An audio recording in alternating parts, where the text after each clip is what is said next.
Voilà, je suis Bambi. Pas la peine de me présenter encore. Netoro Aminata Bambi Konate.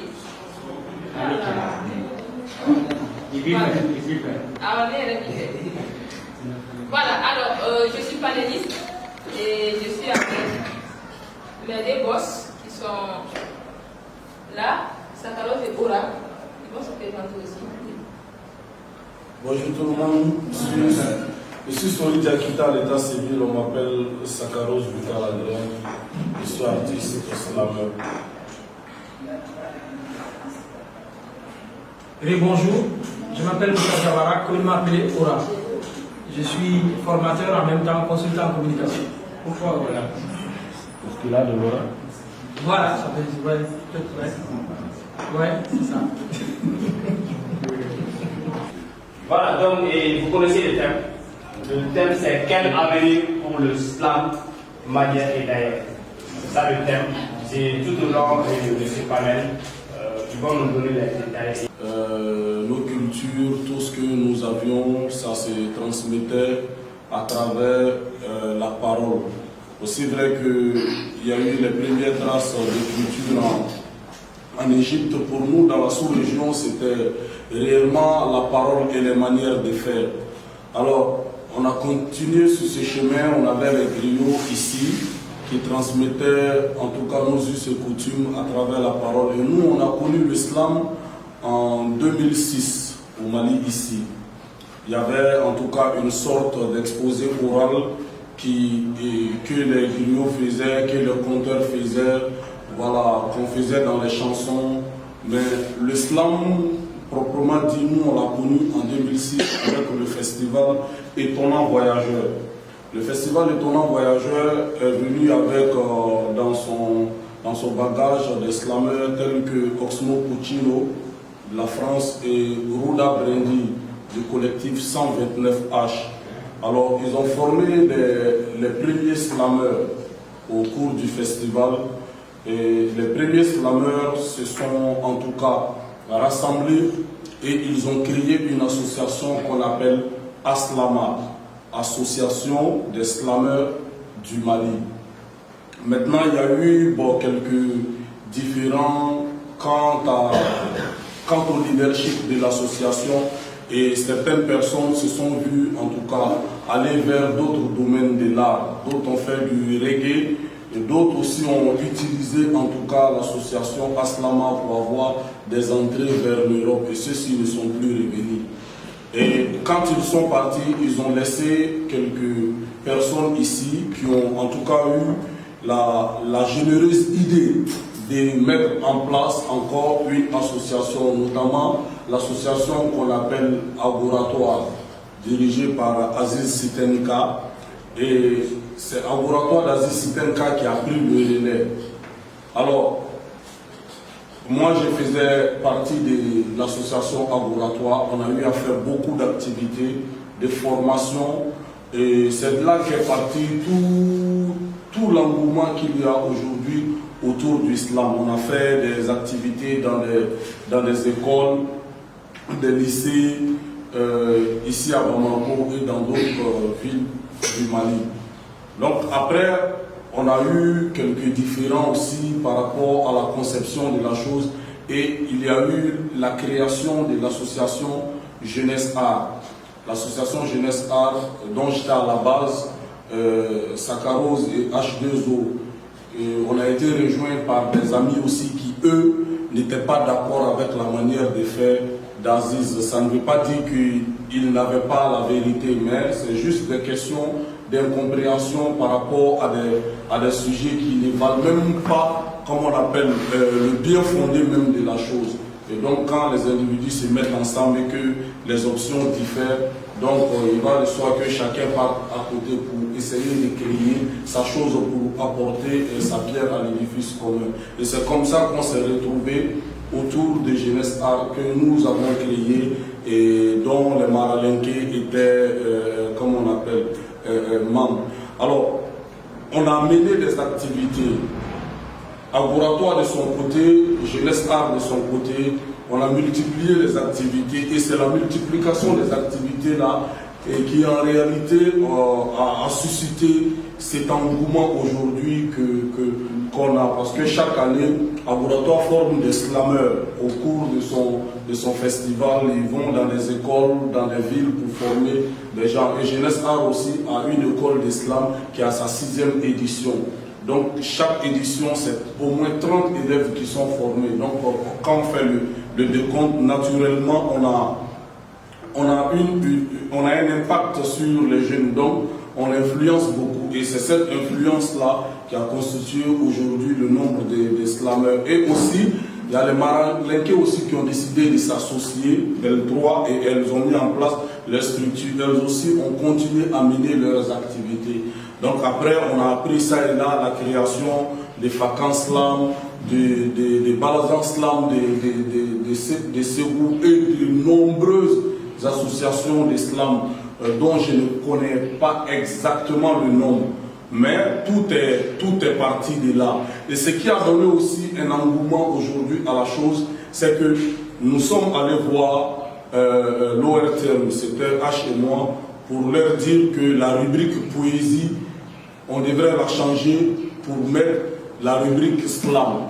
Et cette idée-là est tombée dans de bonnes oreilles. Au début, on avait proposé de former les slameurs qui allaient participer à ces concours-là pour faire en sorte que, puisque c'est un concours qui sort à la télé nationale, qui est suivi hors de notre pays, il faudrait que les gens qui représentent cet art-là aussi aient une certaine notion qui leur permette de donner une image positive de la chose. Et donc, avec la contribution de la télé nationale et la médiatisation des activités que nous avons menées, parce que ce sont des activités grand public aujourd'hui, voilà, on a le slam qui commence à être considéré comme un art à part entière. Et les slameurs sont respectés et tout est parti de là. Ce n'est pas la contribution individuelle d'une personne ou d'un groupe, mais ce sont des gens qui, bien qu'ayant des visions différentes de la chose, se sont investis chacun de son côté pour que les différents chemins que nous avons empruntés puissent maintenant aboutir à l'excellence même de la chose. Et voilà, jusqu'à maintenant, on ne cesse de travailler à cela. Vous avez vu, hier on était à une activité de Maranlingué. Avant ça, il y avait le Grand Slam National et avant ça, il y avait le Festival Fiche. Et après encore, aujourd'hui, on est au truc de Djangouane, c'est Fakan Slam, c'est ça. Voilà, on est au truc de Fakan Slam. Donc aujourd'hui, on peut dire que l'art là, même si il ne nous procure pas ce dont nous avons réellement besoin pour exister en tant qu'artistes, l'art du slam est en train de faire son petit bonhomme de chemin. Donc moi je vais m'arrêter là sur cette présentation. Et... Belle intervention. Madame, que pensez-vous à la du thème? Alors, je remercie déjà Sakarose pour ces mots concernant l'historique du slam malien. Et si on revient au terme, quel avenir pour le slam malien, voilà, pour l'islam d'ici et d'ailleurs? Ah ouais, ce que j'ai vu sur l'affiche, je pense que c'est... Malien.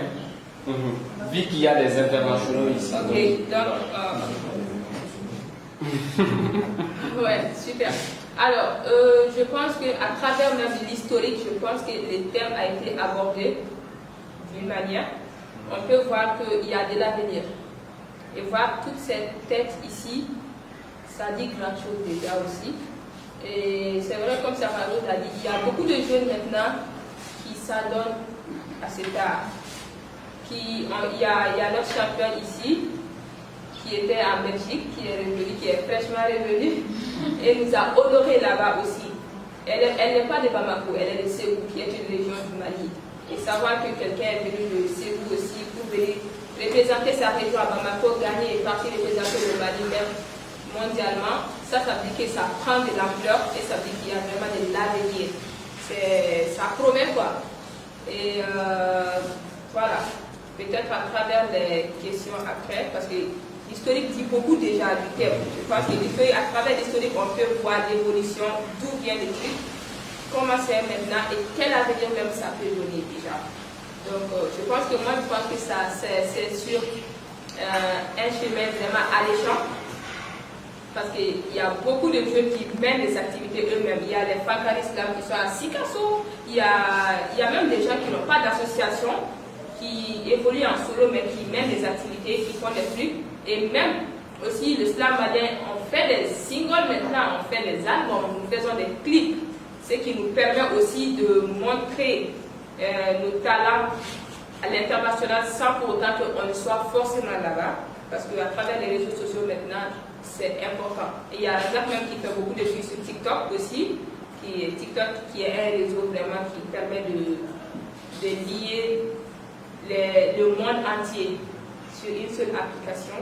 Et voilà, donc on peut dire qu'il y a vraiment un avenir. Et maintenant, côté international, vu que bon, le monsieur dit qu'ils ne sont pas des internationaux, ce sont nos frères, on va dire, nos frères du Sénégal et du Niger, au Ghana. Ben, c'est la même chose, on va dire le slam africain. Moi, je pense que le slam commence plus à prendre de l'ampleur en Afrique même que partout.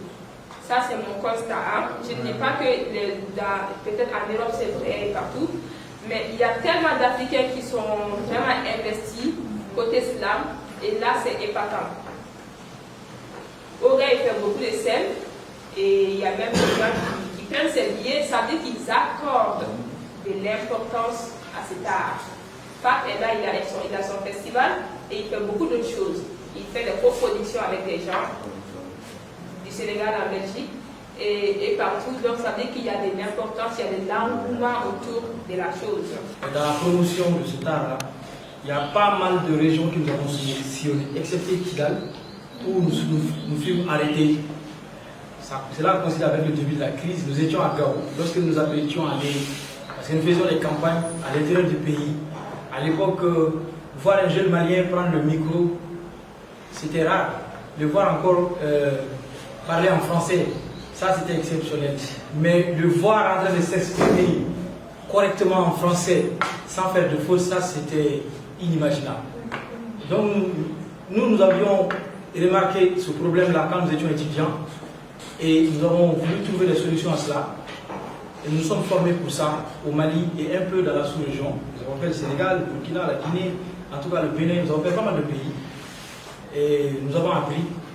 Et moi personnellement, j'ai aussi appris auprès des communicateurs traditionnels. J'ai été à l'école de Griot, j'ai fait pas mal de recherches là-dessus. Bon. Et à notre grande surprise, nous avons vu une nouvelle génération. Vous savez, le rôle de l'individu est déterminant. Au début, quand ça commençait, les gens n'arrêtaient pas de parler, mais c'est quoi ce truc? Est-ce que ça peut marcher? Est-ce que ça va marcher? Mais aujourd'hui, c'est que nous pouvons dire que le slam cartonne. Et le dernier événement slam auquel j'ai participé, c'était un concert. Non seulement il cartonne, mais ils innovent. Les figures du slam au Mali, que ce soit Sori, que ce soit Marilenke ou bien les Apo que je rencontre souvent, ils n'arrêtent pas de nous émerveiller. Et le plus important, c'est qu'ils puissent dans nos ressources culturelles. C'est fantastique ce qu'ils produisent en termes de prestations. Et concernant l'avenir de cet art-là, moi je dirais que l'avenir reste lumineux parce que j'ai jamais vu autant de solidarité entre acteurs d'une même discipline au Mali. Les slamers sont plus solidaires que les rappeurs, ils sont plus solidaires que les autres artistes, genre les Et je viens de voir aussi que cette solidarité aussi transcende les frontières parce que le Burkina est là, le Niger est là, le Sénégal est là, la Côte d'Ivoire est là. Et je suis sûr et certain que si on avait eu plus de temps, c'est toute l'Afrique qui serait là et cette communauté de gens bien qui essayent à travers l'art oratoire et parler des mots de la société, chacun selon ses propres figures gymnastiques. Moi en tout cas, en ce qui me concerne, ce qui m'a empêché d'aller vers le slam, j'adore le slam, j'observe le slam, je suis entouré de slameurs. Moi, on m'appelle orateur, il a posé la question parce que nous étions dans les histoires d'éloquence, d'accord? Et le côté artistique, moi, là, le slam est arrivé au moment où moi je voulais arrêter. En un mot, je voulais arrêter parce que je suis allé vers d'autres disciplines en termes de communication. Donc, quand l'islam est arrivé, moi je partais. Donc, nous sommes croisés à l'aéroport, je ne sais pas, à la gare. Et peut-être que nous nous sommes dit au revoir. Mais en fait, à un moment donné, moi j'ai appris. En fait, j'ai appris à parler. J'ai appris, ça fait plus de 10 ans que j'apprends à renforcer ma communication orale et que par ricochet, j'enseigne aussi à des gens qui pensent que je suis plus expérimenté qu'eux. Mais aujourd'hui, pour vous dire franc, j'apprends tout simplement mes termes et à écouter. Donc, je souhaite que le reste de ce panel-là soit confié à Sakaros et à Marie pour mieux vous édifier. Merci beaucoup.